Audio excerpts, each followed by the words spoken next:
Alright, so a couple hours ago I had Nagave, one of my subscribers. I love that you watch all my videos. Thanks for being involved. And I love that you ask questions, because even if I don't know the questions, I can look it up and I can answer it. Anyways, earlier you asked if a ride like Doi Intanon could be done on just mung beans and potatoes. Now, the thing with mung beans and potatoes, they're plant-based, they're great for protein. People are always like, where do you get your protein? So people always go straight to lentils, beans, potatoes. They all have great sources of protein. Potatoes are also good for carbohydrates, but they're very, very satisfying. So you can eat 3 potatoes and just be stuffed. 3 whole potatoes be stuffed, that's only 300 calories. So if you think about SpudFit went on a diet for 1 whole year of potatoes. After me experimenting 2 months ago with heavily exercise, I still couldn't eat half of my calories in potatoes in 1 day. So therefore that leads to calorie restriction, which leads to failure. That's no good, because then you're gonna binge eat and maybe even just go stray from a plant-based diet. So can it be done on mung beans and potatoes? Yeah, you might be able to get away with it, but like a day or 2.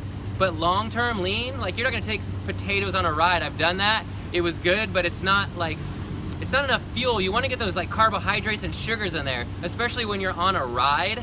You don't wanna be eating whole foods on the ride. Smashing the whole foods the night before, pasta, rice, potatoes, get in those high starches so you have that, there's solid fuel.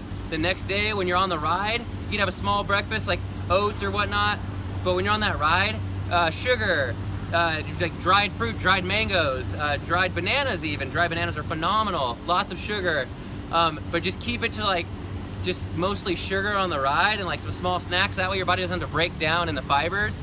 And then afterwards, if you want to smash in potatoes and mung beans, great. They're very high sources of protein, but as far as carbohydrate like levels, they're not super high. They're more foods based on protein. So if you eat a 15-ounce can of beans, that has 24 grams of protein, but only like 200 grams of carbs, maybe if that, like 100 grams.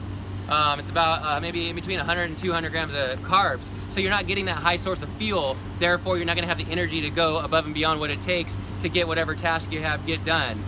Remember, calorie restriction means cutting life. You don't wanna be a low carb, low life. Keep it carved up and get it done.